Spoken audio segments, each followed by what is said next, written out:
Tu es sourde maintenant ?» aboya-t-elle, agacée. « Ou alors tu insinues que c'est moi qui le suis.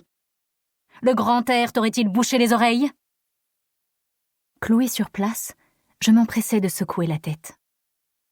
Ce n'était pas possible. Cela ne pouvait pas l'être. Personne ne voulait des adolescents. Personne ne voulait jamais des grands, c'était un fait établi. C'est un peu comme au chenil. Tout le monde veut les chiots, parce qu'ils sont mignons, innocents et faciles à dresser.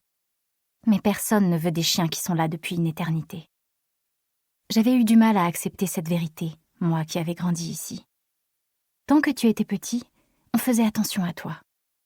Puis, à mesure que tu grandissais, on ne te jetait que des coups d'œil de pitié qui t'incrustaient dans ces quatre murs. Mais maintenant... Madame Milligan veut parler un peu avec toi. Elle t'attend en bas. Fais-lui visiter les lieux. Et fais surtout en sorte de ne pas tout gâcher. Garde pour toi tes attitudes décervelées. Peut-être qu'avec un peu de chance, tu réussiras à partir. J'étais en ébullition. Tout en descendant l'escalier dans ma plus belle robe, je me demandais encore une fois si je n'étais pas en train de rêver. C'était un rêve. Au pied des marches, m'attendait une femme plus toute jeune, au visage sympathique, un pardessus serré entre ses bras. « Bonjour » me salua-t-elle avec un sourire. Elle me regardait, moi, dans les yeux, comme cela ne m'était pas arrivé depuis très longtemps. « Bonjour » répondis-je d'une petite voix. Elle me confia qu'elle m'avait aperçue dans le jardin lorsqu'elle avait passé le portail en fer forgé de l'entrée. Elle m'avait remarqué dans les herbes hautes, sous les raies de lumière filtrant à travers les arbres. « Je m'appelle Anna », se présenta-t-elle lorsque nous commençâmes à marcher, d'une voix veloutée, comme adoucie par les années. Complètement sous le charme, je ne la quittais pas des yeux, me demandant s'il était possible d'être foudroyé par un rêve ou d'aimer quelque chose que l'on vient à peine d'entendre. « Et toi, comment t'appelles-tu ?»« Nika », répondis-je, en essayant de dominer mon émotion. « Je m'appelle Nika. » Elle m'observait avec intérêt.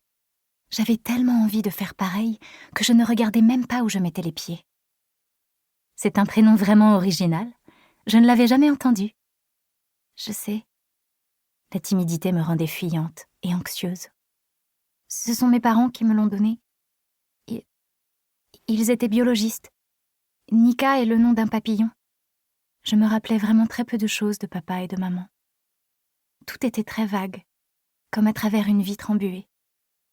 Si je fermais les yeux, plongée dans le silence, je parvenais à revoir leur visage flou penché sur moi. J'avais 5 ans à leur mort. Leur amour était l'une des seules choses dont je me souvenais. Et ce qui me manquait le plus désespérément. C'est un prénom vraiment joli. Nika. Anna prononçait mon prénom comme si elle voulait goûter du bout des lèvres la saveur des sons qu'il produisait. Nika, répéta-t-elle une dernière fois. Puis elle hocha délicatement la tête et me regarda. J'eus alors l'impression de m'illuminer de l'intérieur, comme si elle avait le pouvoir de faire dorer ma peau, comme si un seul regard échangé pouvait me donner de l'éclat. Et pour moi, c'était beaucoup. Nous nous promenâmes dans l'orphelinat. Comme c'était une belle journée, nous fîmes le tour du jardin. Quand Anna voulut savoir si j'étais là depuis longtemps, je lui répondis que j'y avais quasiment passé ma vie. « Qu'est-ce que tu étais en train de faire quand je t'ai aperçue ?»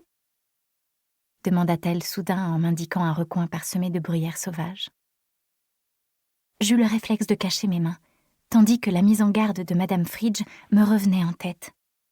« Ne fais pas les cervelets !»« J'aime bien être à l'extérieur, » dis-je lentement. « J'aime bien les créatures qui vivent dehors. »« Il y a des animaux ici ?» questionna naïvement Anna. Je me rendis compte que je ne m'étais pas bien exprimée.